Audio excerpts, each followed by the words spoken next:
Babilonia, el anticristo y Satanás. Y antes de dar inicio a esta conferencia, quiero que ustedes puedan estar conscientes de que la Biblia es el único libro que nos corre las cortinas y nos muestra que detrás de muchísimos seres humanos se encuentran en sus vidas entidades y personalidades demoníacas. La Biblia nos muestra claramente que la mayor parte de los gobernantes, antes de que Cristo venga, van a estar controlados. Y esto significa que estas entidades demoníacas, estos ángeles caídos, van a entrar en estas personas y van a tomar el control de sus vidas para tratar de alcanzar el propósito que desde el principio Lucifer, la estrella de la mañana, intentó hacer en su primera rebelión con Dios. Cuando abrimos las páginas de la Biblia y nos introducimos en los evangelios, por ejemplo, encontramos a Jesús caminando aquí en la tierra en un ministerio de echar estas entidades, estas personalidades demoníacas de los seres humanos. Y vemos continuamente cómo Jesús se enfrentó al demonio y le dijo: sal fuera. Y Jesús se enfrentó al gadareno y salieron más de 6,000 demonios.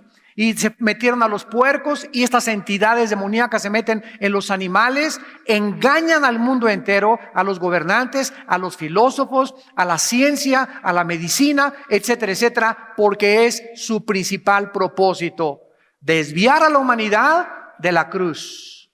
La cruz es el centro del plan redentor divino. Y Jesús dice: yo soy el camino. No hay ningún otro camino más que el que Jesús nos enseñó.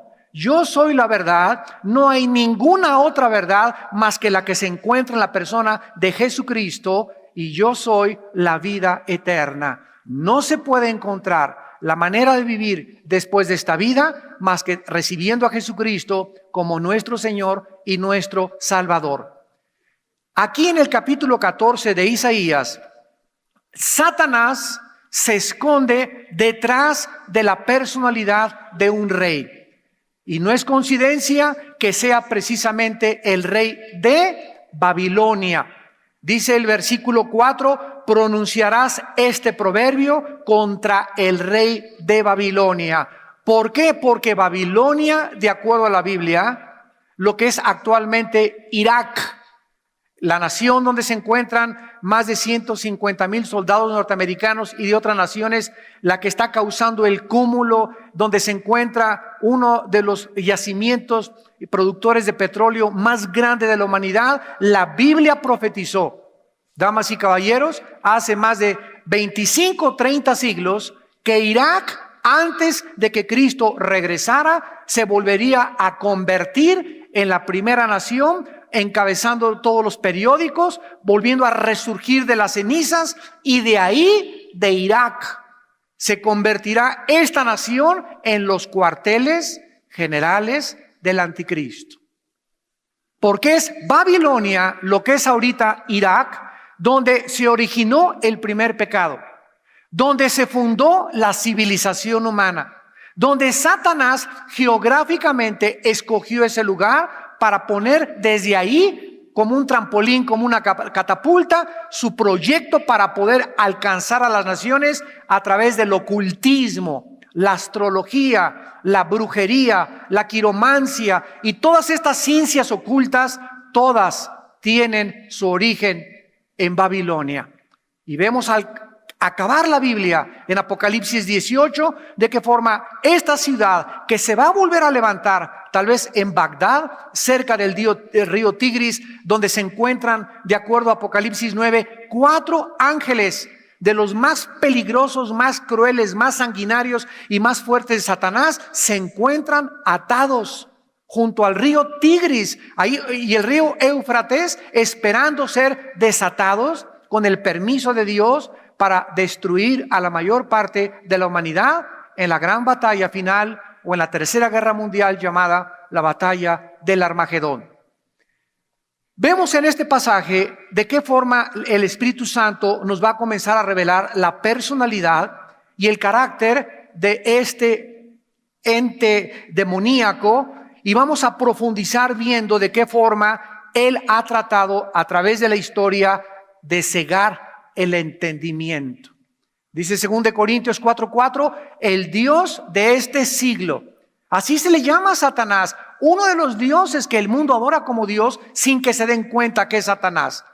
Los que escuchan a Walter Mercado, los que se meten a la astrología, los que van con el brujo de Catepec, los que van a que les lean las manos, los que van a que te echen las cartas tarot, los que van a que les hagan limpias, no saben con quién se están metiendo y están pisando los terrenos del enemigo. Y cuando uno atraviesa esta línea para introducirnos a la brujería, al ocultismo, a la astrología, a la lectura de las cartas, a la lectura de la mano, a la lectura del café, creemos que son juegos. Creemos que esa película que van a estrenar, La Brújula Dorada, es un juego y es una película que fue ideada en el abismo, en el infierno, para atacar a Dios, para atacar a la Biblia, para atacar a los cristianos, hecha por ateos profesionales con el propósito de desprestigiar, cegar, engañar, pervertir la palabra de Dios.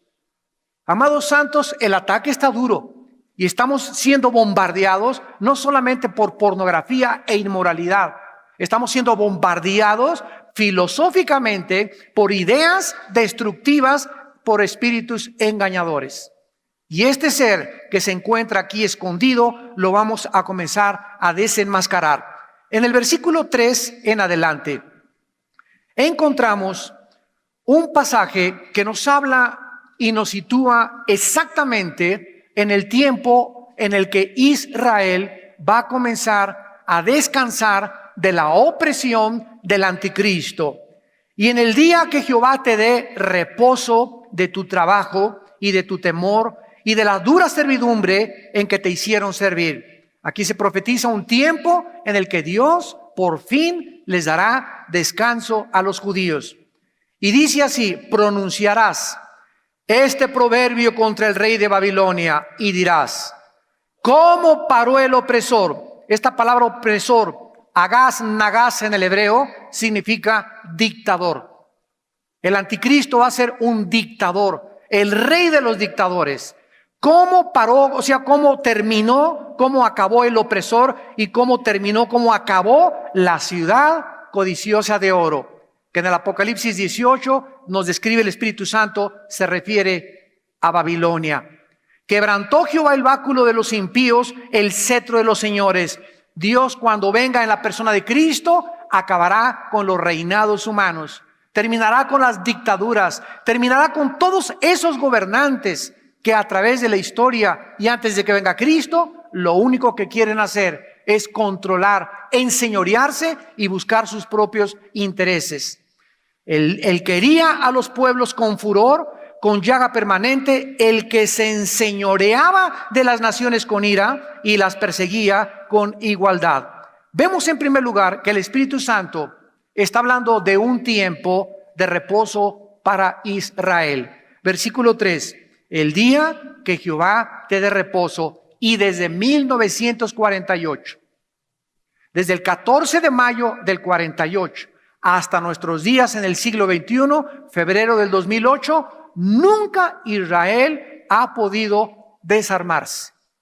Ahora que estuvimos en Israel, en Jerusalén, ahora en el año pasado, en el mes de noviembre, pudimos ver que los soldados andan de a los 18 años, a las niñas, a las muchachas, vengan para acá. El ejército recluta a todas las muchachas de los 18 a los 20 años de edad, para que durante 2 años sirvan en el servicio militar y aprendan a disparar con UCIs 45, con rifles, con ametralladoras, con bombas, con granadas, y todos los muchachos son entrenados y duermen, comen y cenan con la ametralladora. No han podido quitarse en las esquinas, en las paradas de los camiones. Ve soldados en los mercados, por todos lados, gente armada en las carreteras, y eso es desde hace 50 años. Pero vendrá un tiempo, dice la Biblia, cuando un hombre llamado el Anticristo va a firmar un tratado de paz entre los árabes y entre los judíos, va a garantizar a Europa el flujo del petróleo, y en ese tiempo es cuando Israel va a descansar. Por eso se nos introduce aquí que Israel va a descansar, y se nos dice de quién: de aquel que quiso gobernarlos dictatorialmente junto con muchas naciones del mundo.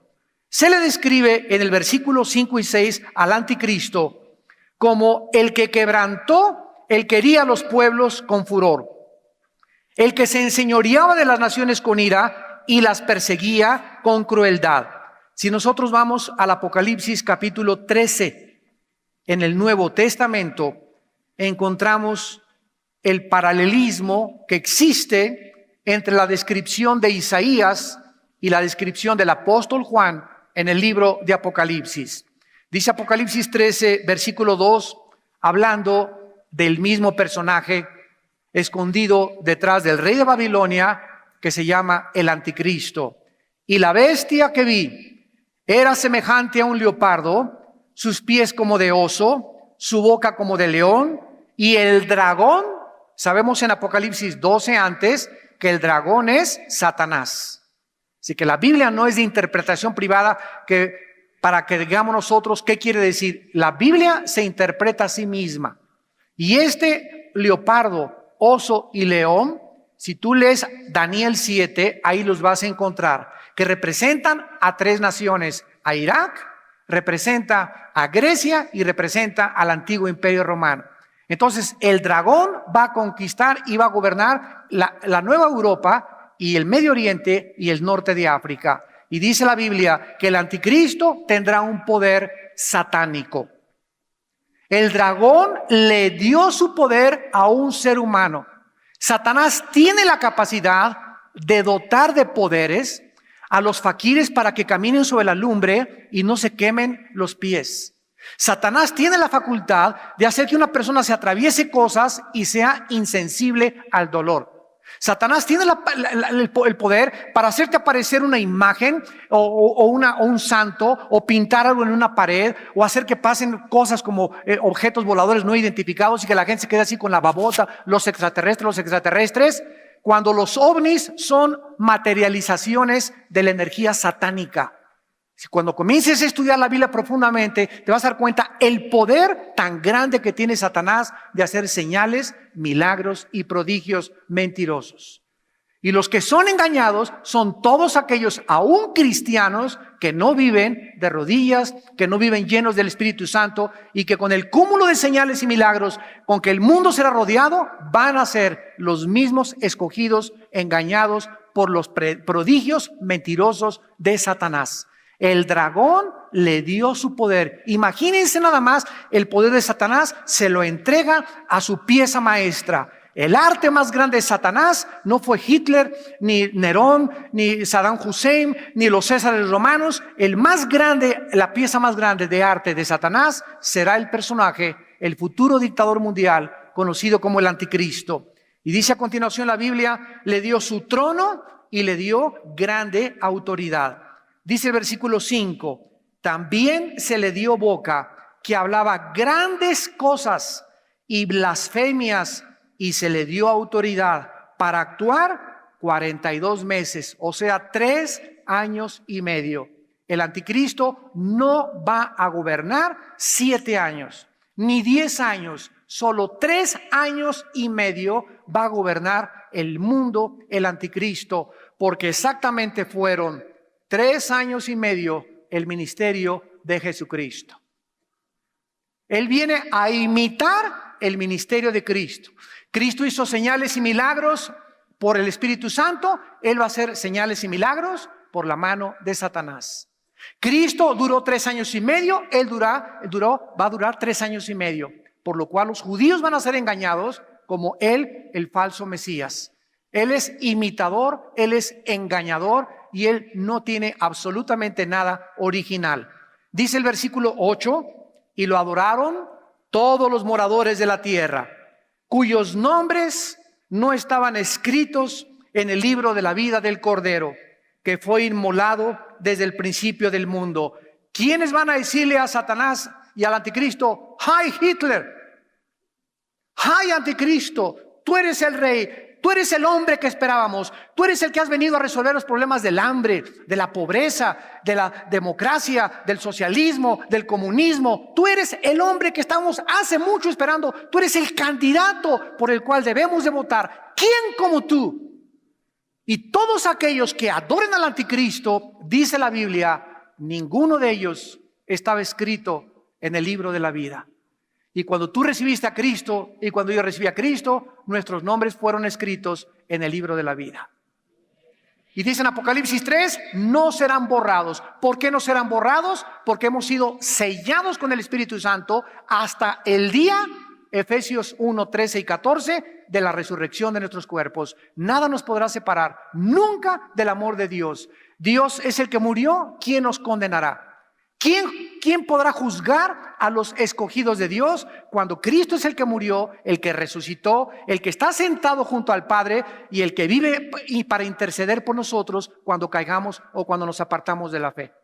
Bendito sea el Señor, porque ni espada, ni ángeles, ni desnudez, ni hambre, ni ninguna otra cosa creada nos podrá separar del amor de Dios en Cristo Jesús, Señor nuestro. ¡Aleluya! Somos más que vencedores.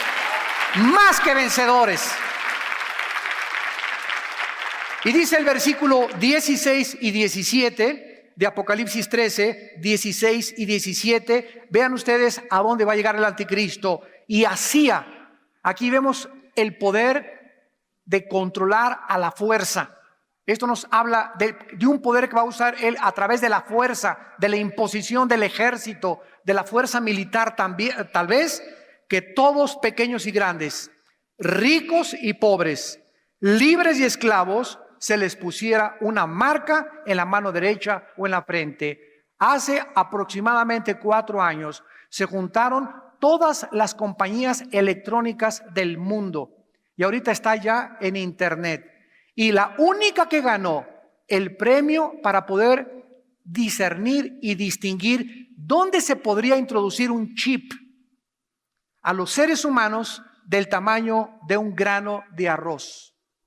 Con toda tu información genética, con todo tu tipo de sangre, tus cuentas del banco, cuánto tienes, dónde naciste, etcétera, etcétera. Ese chip descubrieron que la única forma que no podría afectar al ser humano sería atrás de la cabeza y en la mano derecha.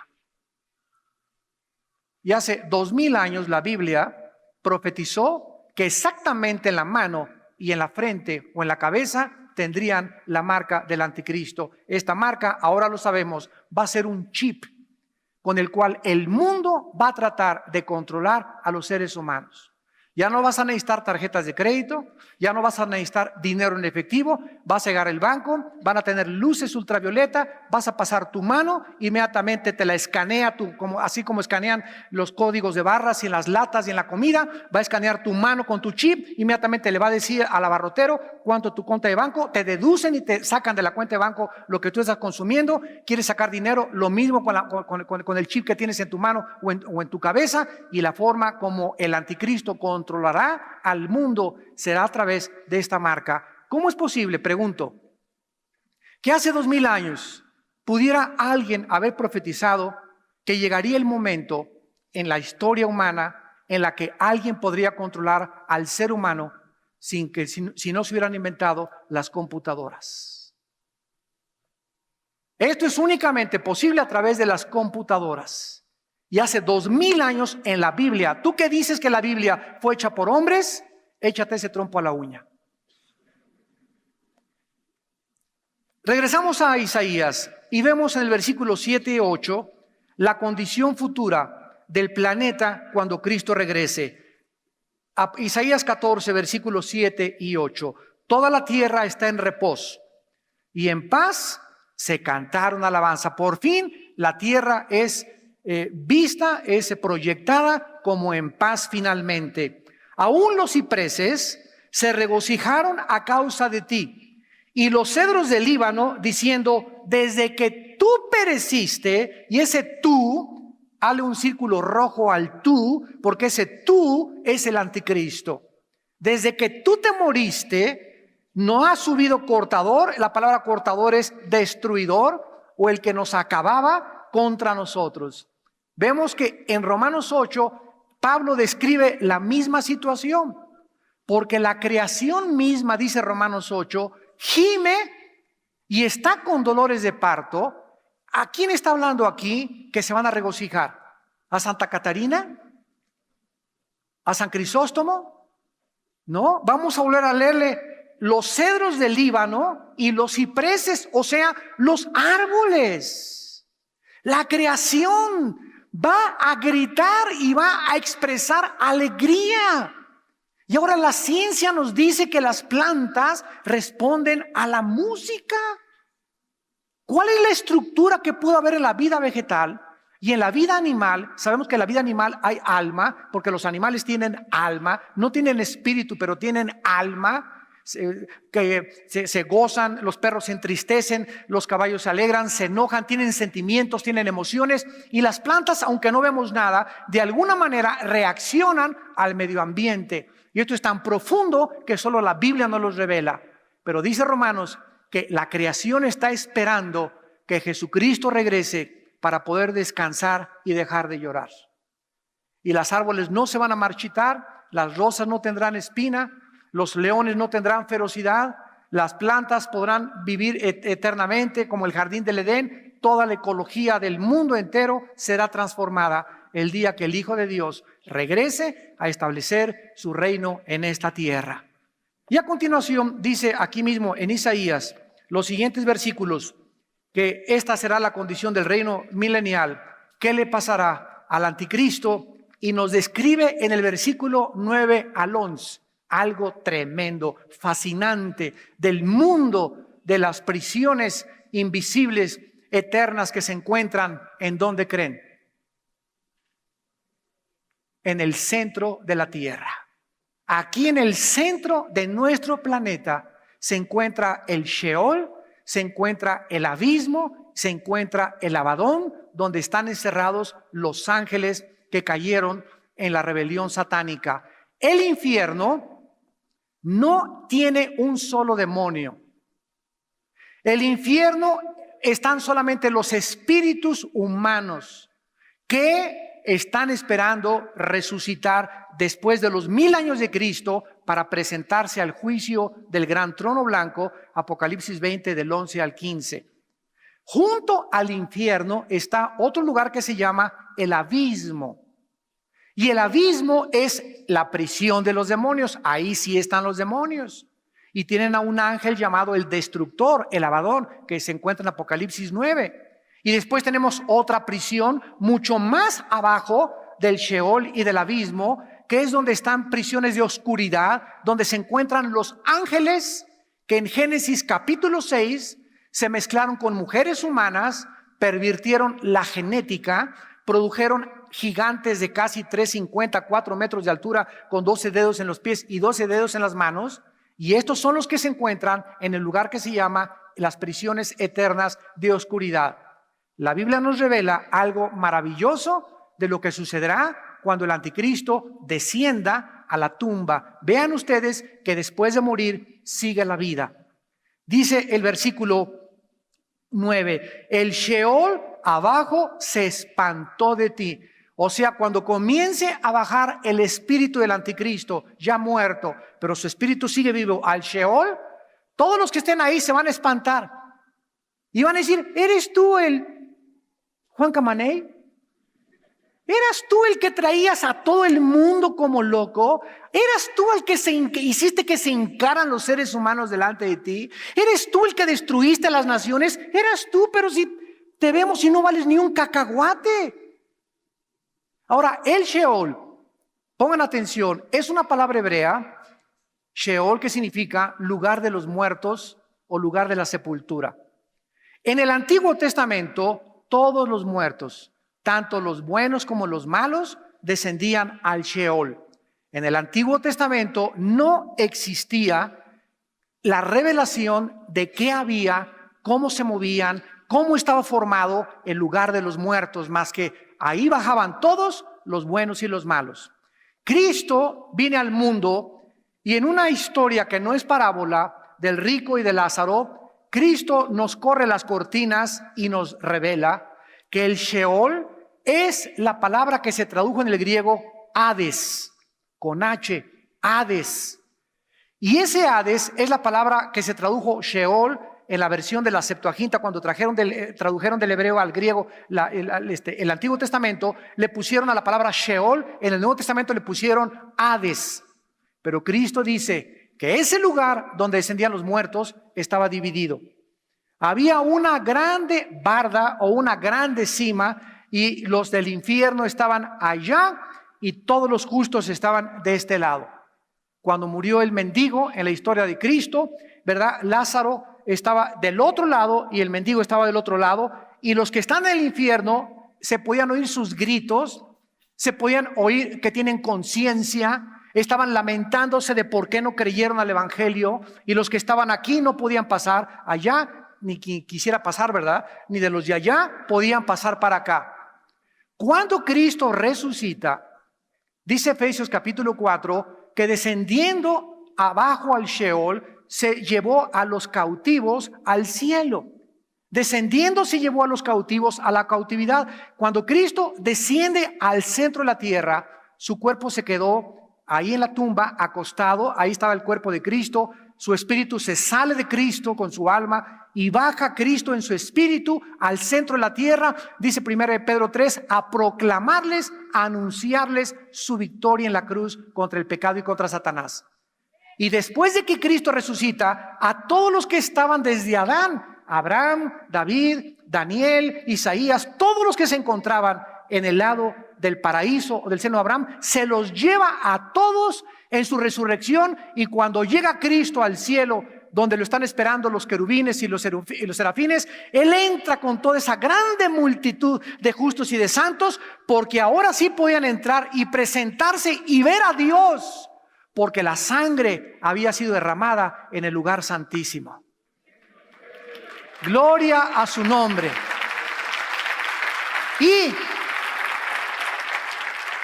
ahora, desde la cruz de Cristo, desde hace 2000 años hasta nuestros días, todos los justos que morimos o que vamos a morir algún día y los que ya han muerto, inmediatamente ausentes del cuerpo, según de Corintios 5, presentes el Señor. El momento en que tú mueras, si tú mueres hoy, o en la tarde, o en la noche, en el seguro social, en la muerte, en una ambulancia, donde quiera, donde nos alcance la muerte, nuestro cuerpo, ahí van a estar llorándole, nadie los escucha, la ambulancia le ponen flores al muertito, le cantan los mariachis, y tú fuiste lo máximo, y póngale una estatua, y póngale un cuadro, y el muerto ni enterado, porque no va a ver nada de lo que le están haciendo aquí abajo.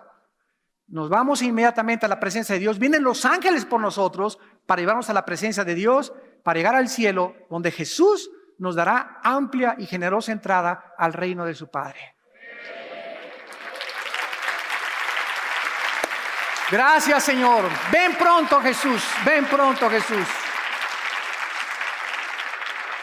Y ahí se acabaron las lágrimas, se acabaron la tristeza, se acabó el dolor, se acabó el vejestorio de cuerpo que tenemos, que cada día muere y se desgasta celularmente. Ahí se nos dará un cuerpo intermedio mientras viene la resurrección de los muertos. Esa es otra conferencia. Pero mientras viaja Cristo y viene el rapto aquí en la tierra, si tú mueres hoy en la noche, tienes un cuerpo vestido con una túnica blanca, esperando hasta que se cumpla el número de los muertos y de todos los siervos de Dios para el día final, el día de que se nos van a entregar las recompensas y las bodas de Cordero. Apocalipsis capítulo 19. Pero vean lo que dice aquí acerca del Sheol. El Sheol se espantó debajo de ti, despertó muertos. O sea, hay algunos que van a estar ahí medio jetones cuando descienda el anticristo. Y va a ser un sacadón de onda que hasta el Sheol se va a conmover cuando el anticristo descienda.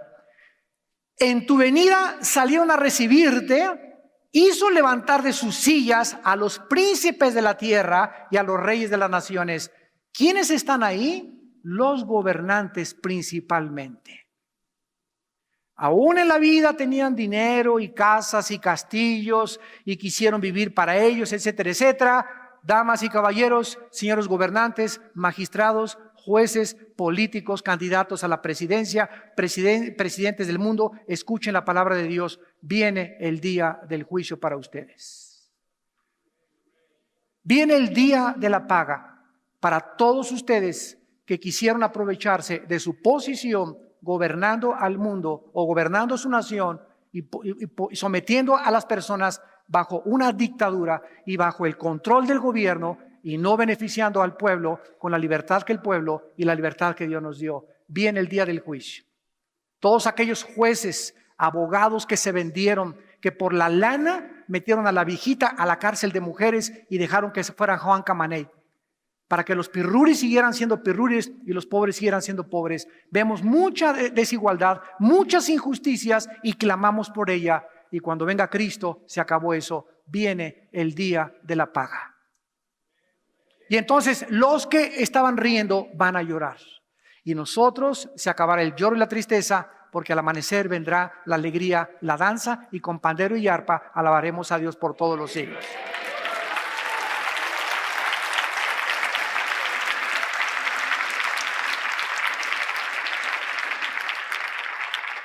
Dice el versículo 10 de Isaías 14, que finalmente le van a decir allá abajo todos los que están esperándolo: tú también te debilitaste como nosotros y llegaste a ser como nosotros. Qué interesante que el Espíritu Santo usa la palabra debilitar, que es la palabra shalá en el hebreo. Tú también te debilitaste. ¿Qué significa esto? Que el gozo de los impíos es corto. Una persona puede tener dinero y puede ser jefe de la mafia y puede ser un gobernante que ha explotado y puede haber sido un ladrón, un narcotraficante, etcétera, etcétera. Y vemos que suben y suben, y cuando suben a muchos les da envidia. La Biblia nos advierte, Salmo 37, nunca tengan envidia de los que prosperan en su camino, y menos de los que prosperan con dinero mal habido, el cual siempre es maldecido. Porque hay muchos que prosperan porque Dios los bendice en la forma en la que ellos viven y administran sus bienes. Pero no tengas envidia de los narcos y de otras cosas y de las personas, porque algún día ellos van a entregarle cuentas a Dios. Y todos los que suben, Césares, Alejandro el Magno, Elvis Presley, Michael Jackson, etcétera, etcétera, cantantes, deportistas, gobernantes, políticos, todos los que suben tienen que comenzar a debilitarse. Donde ya su fama no es igual, comienzan a envejecer. Los que tenían voz ya no tienen voz. Pavarotti se puso así antes de morir, dejó a su esposa, se casó con su secretaria, la voz más preciosa del siglo XX, los deportistas, futbolistas, los cantantes que admiramos, etcétera, etcétera. Todos nosotros aquí en el mundo les damos gloria y honor y poder y alabanza, pero se van a voltear las cosas el día de la muerte. Y ahí es cuando ellos van a darse cuenta que poco a poco, desde aquí en la tierra, se comienzan a debilitar. Miss Universo va a comenzar a debilitarse y va a comenzar a ver su cara, arrugas y más arrugas, y la belleza tiene que desaparecer. A los 45, 50 años ya aparecen momias de Guanajuato. Se tiene que acabar la fuerza, se tiene que acabar la energía, se tiene que acabar lo guapo, se tiene que acabar el dinero. Toda la gloria del hombre es como la hierba, dice 1 de Pedro 2.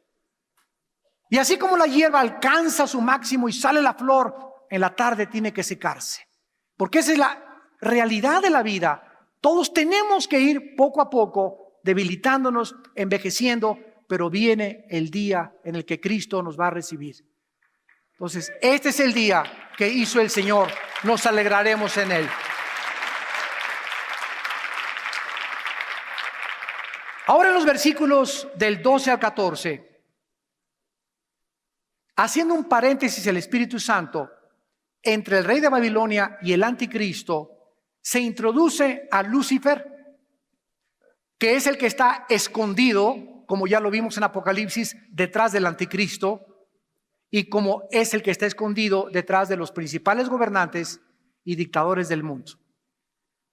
¿Cómo caíste del cielo, oh lucero, hijo de la mañana? La palabra lucero, Heilel, H-Y-E-L-E-L,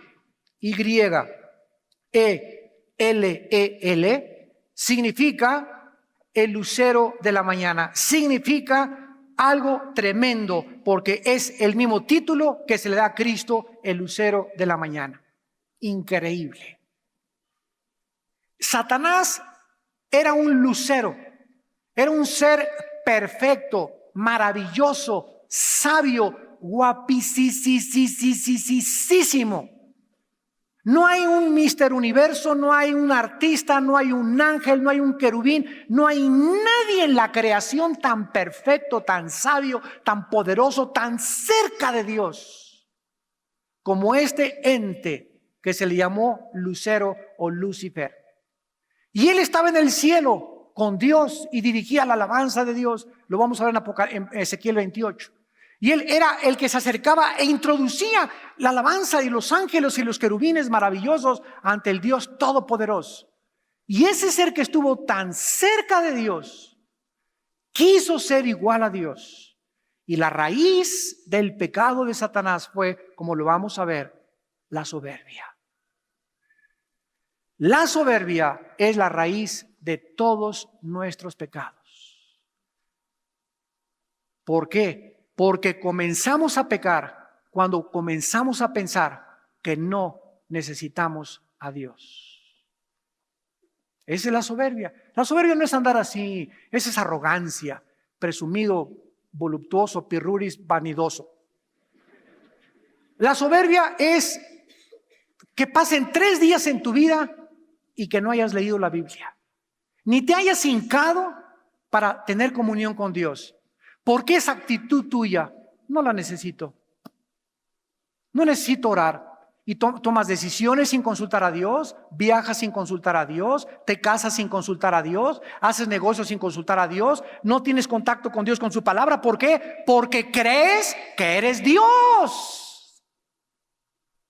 Te crees Dios, te crees diosa.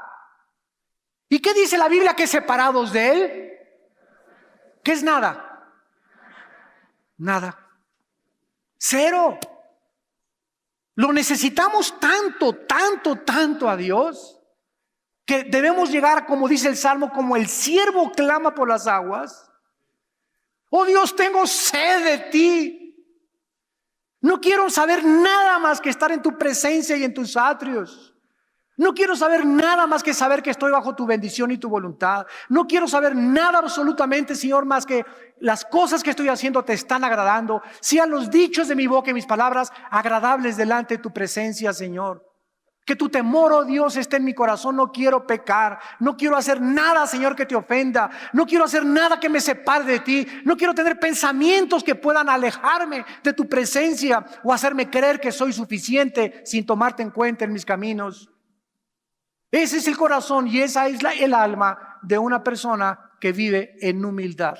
La humildad es reconocer la dependencia diaria de Dios.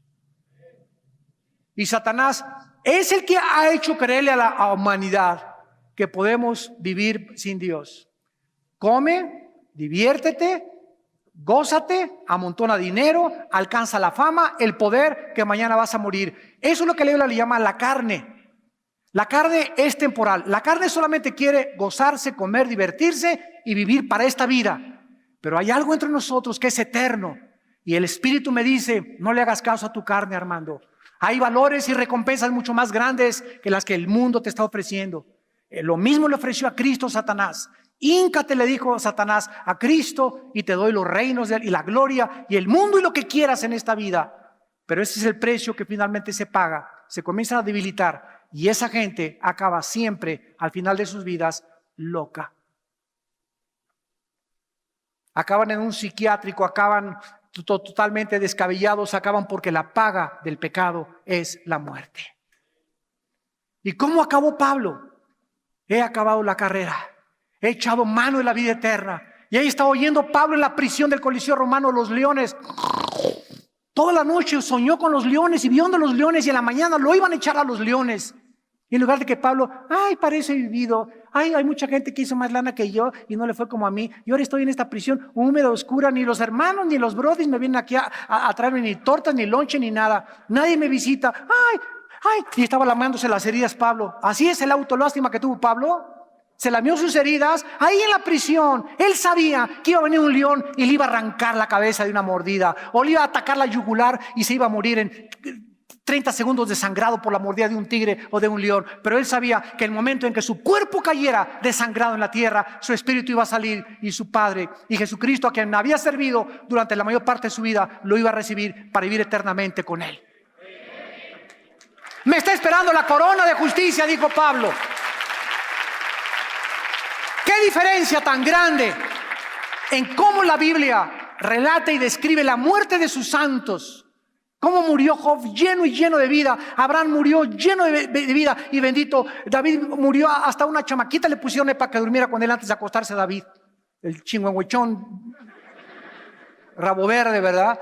Y así vemos Salomón y todos los que al finalmente murieron, ¿verdad? Llenos de paz, llenos de gozo. Y cómo describe el mundo la muerte de los impíos. Cómo murió José Stalin, el dictador de Rusia. Dice su hija Zaragoza, que antes de morir gritaba y se levantaba a su padre y decía: vienen lobos, me quieren matar, malditos lobos. Y sea toda la humanidad maldita con estos lobos. Esos lobos que él vio que venían por él eran los demonios, que lo estaban esperando después de que él había mandado matar a más de 40 millones de seres humanos en el genocidio más grande del siglo XX.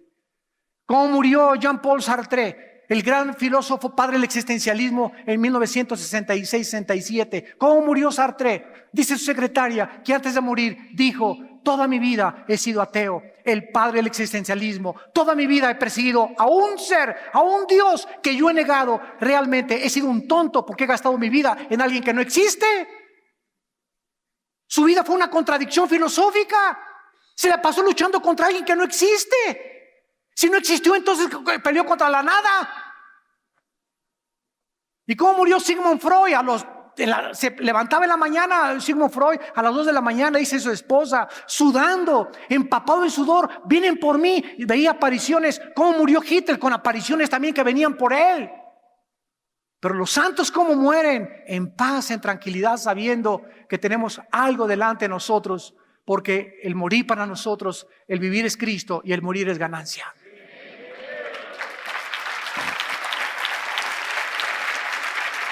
Y terminamos analizando rápidamente la caída de Lucifer. Vemos claramente que dice aquí que fue la soberbia. Versículo 11, la soberbia, la causa de su pecado.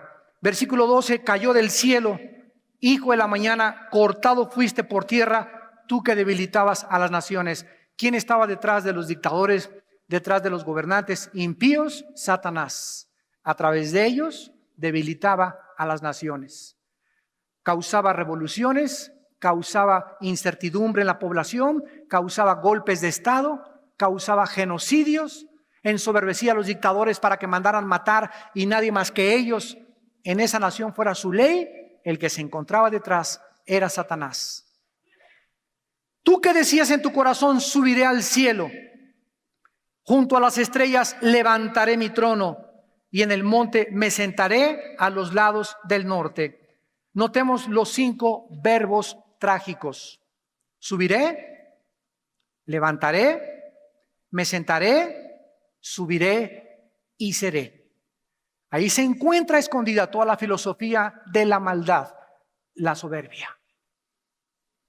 Voy a subir y voy a ser Miss México. Voy a subir y voy a ser el Juan Camaney. Voy a subir y ser el mejor futbolista. Voy a subir y yo voy a alcanzar y voy a ser el gobernante y voy a ser presidente de la República. Y en mi subida, que nadie se me atraviese. Porque el que se me atraviese, lo mando a matar. Lo elimino. Porque para mí, alcanzar la cumbre del éxito, no importa el valor de ningún alma humana. Lo que me importa es el poder que deseo tener en mi corazón. Subir, levantar mi trono, mi ego, mi vida, sin tomar en cuenta a mi esposa, ni a mis hijos, ni a mis hermanos, ni a nadie. ¿Cuántos hombres viven en esa situación? Voy a ser el jefe de la oficina, y adulteran y dejan a su esposa abandonada y abandonan a sus hijos. Voy a hacer esto, voy a hacer aquello, y llegaron a donde ellos querían, y cuando llegan ahí descubren que las alturas los enferman. Todos los que llegan a la cumbre de la montaña sin Dios, o los que alcanzan el éxito allá arriba, las alturas marean, asfixian el alma y te enferman de poder, porque el poder corrompe y el poder absoluto corrompe absolutamente. ¿Cuánta razón tiene la Biblia, la palabra de Dios? Te damos gracias por tu palabra, Señor. Él quiso exaltarse sobre los demás, ser adorado y ser igual a Dios. Y estas palabras denotan la total raíz de la maldad, que es la independencia de Dios. En el versículo 15 vemos de qué forma está sellado el destino de Satanás. Tú derribado serás hasta el Sheol, a los lados del abismo. Aquí en el versículo 15 ya no es Lucifer. ¿Cómo sabemos que el Espíritu Santo cambia ahora? Porque Lucifer, el anticristo, será destruido y morirá cuando Cristo regrese. Segunda Tesalonicenses capítulo 2, Apocalipsis capítulo 13, Apocalipsis capítulo 19.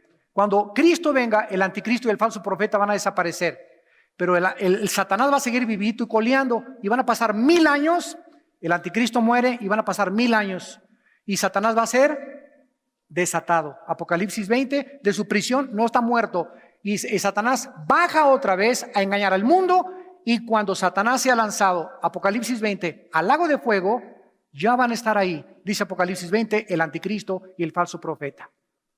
Entonces vemos que aquí el anticristo es el que desciende al Sheol. Nunca Satanás descenderá al Sheol. A él lo espera el lago de fuego. Por eso sabemos que el Espíritu Santo cambió de velocidades y dejó al anticristo, y ahora nos muestra a Satanás, dejó a Lucifer, y ahora al anticristo. Dice el versículo 16 que se van a inclinar los que lo vean en el Sheol otra vez al anticristo, y le van a decir: es aquel varón que hacía temblar la tierra, que trastornaba los reinos, que puso el mundo como un desierto, asoló sus ciudades y que a sus presos nunca abrió la cárcel. Escúchenme esto: si hubiera alguna otra medicina para un drogadicto, para un alcohólico, para cualquier persona con problemas mentales o físicos, que no fuera Cristo, la muerte de Cristo y la sangre de Cristo fue un desperdicio de la historia humana.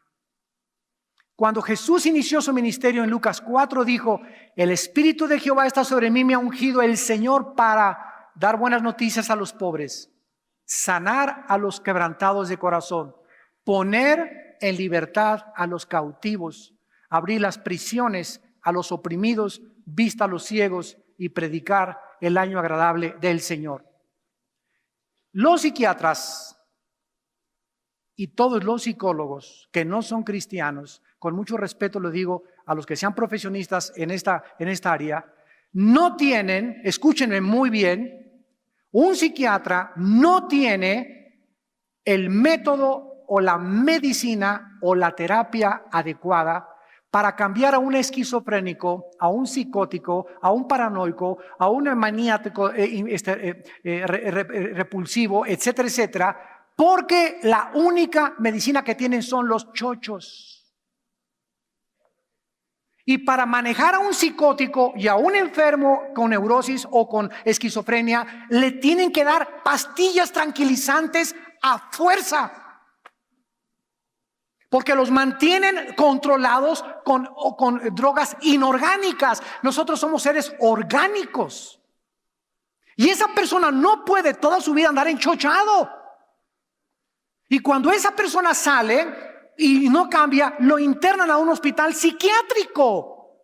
Y en el hospital psiquiátrico les dan la puntilla y los hacen zombies.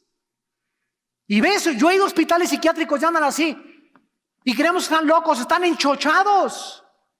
Diario les inyectan drogas, diario les dan pastillas tranquilizantes, porque es la única manera de controlarlos. Es Cristo el que vino a libertar a los cautivos.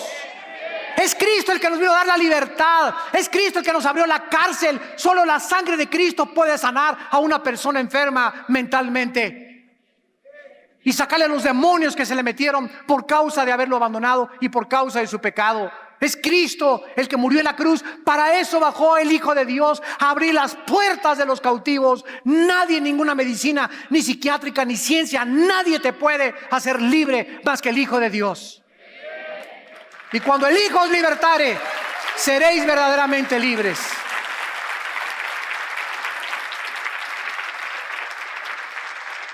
Y para terminar, como el ser humano no conoce este libro, Y como el ser humano no conoce el mensaje, las buenas noticias que del cielo bajaron a la tierra, el ser humano ha usurpado la consejería bíblica y la liberación de los demonios con la ciencia psiquiátrica y con la ciencia psicológica.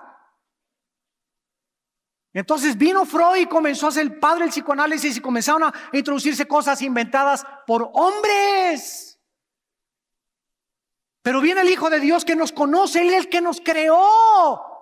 Él nos hizo a su imagen y semejanza. Él es el único que sabe lo que funciona en nosotros. Y cuando no funcionamos, Él sabe cuál es la medicina que necesitamos.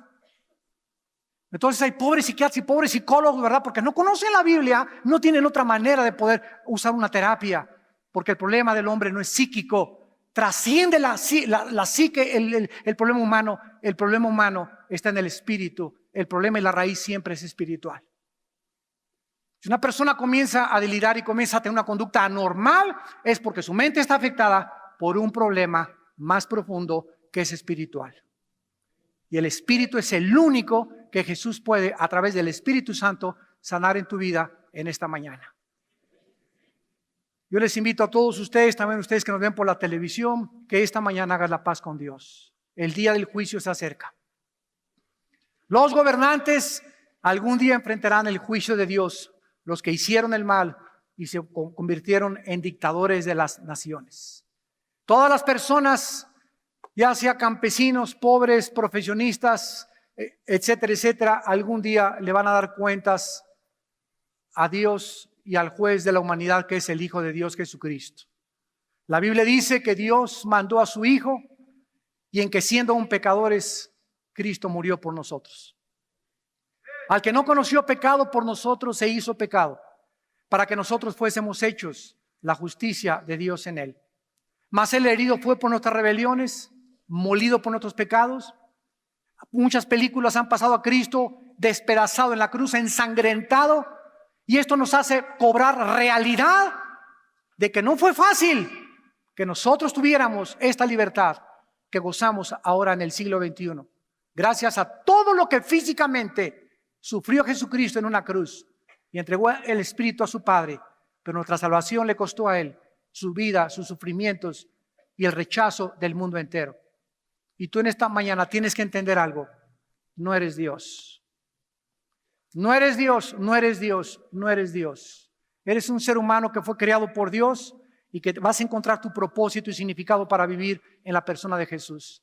Y hasta que no tengas a Cristo en tu vida, jamás podrás entender la razón por la cual naciste. Te invito en esta mañana a que vengas a la cruz. No te invito a ninguna religión, te invito a un nombre que se llama Jesucristo, para que le entregues tu vida y puedas conocer que eres libre en esta mañana del pecado, de la muerte y de los demonios. Les pido que incline su rostro algunos instantes y las personas que quieran invitar a Cristo a sus vidas, díganle esto en su corazón.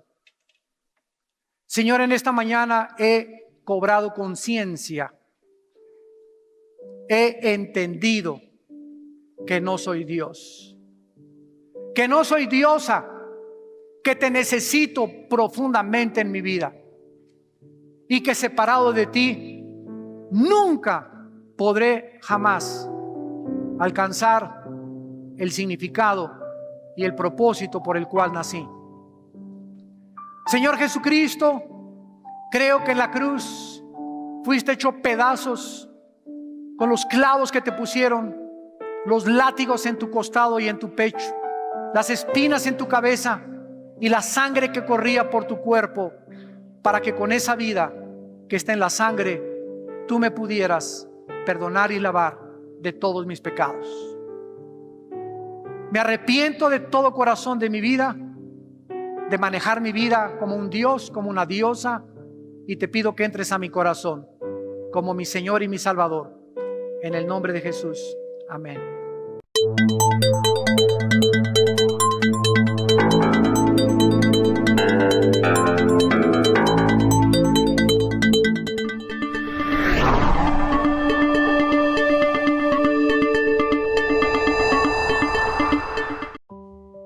Loving you alone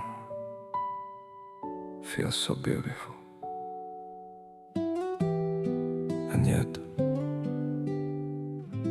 it hurts. hurts the most.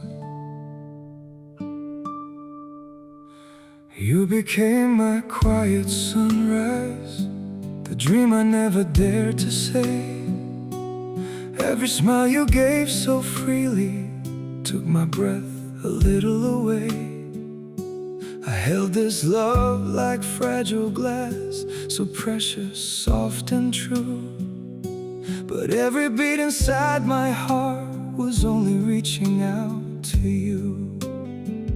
Unspoken love is sweet and painful, like honey mixed with rain. A tender hope I hold so tightly, while it slowly breaks me. Loving you from just one side now leaves my soul in silent blue. 'Cause the deeper that I fall alone, the lonelier I do. I can't blame my heart for choosing someone it could never keep. So I smile through hidden heartache and love you quietly.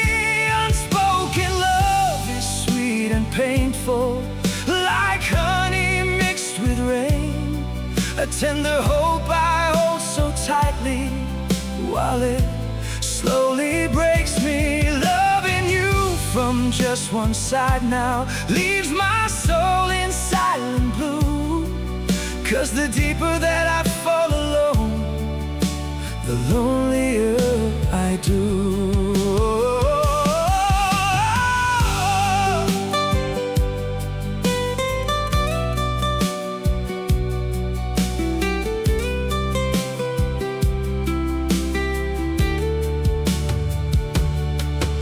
Maybe loving you in silence is the closest I can stay, though it leaves behind a sorrow that may never fade away. Unspoken love is sweet and painful, like honey mixed with rain. A tender hope I hold so tightly, while it slowly breaks me. Loving you from just one side now leaves my soul in silent blue. 'Cause the deeper that I fall alone, the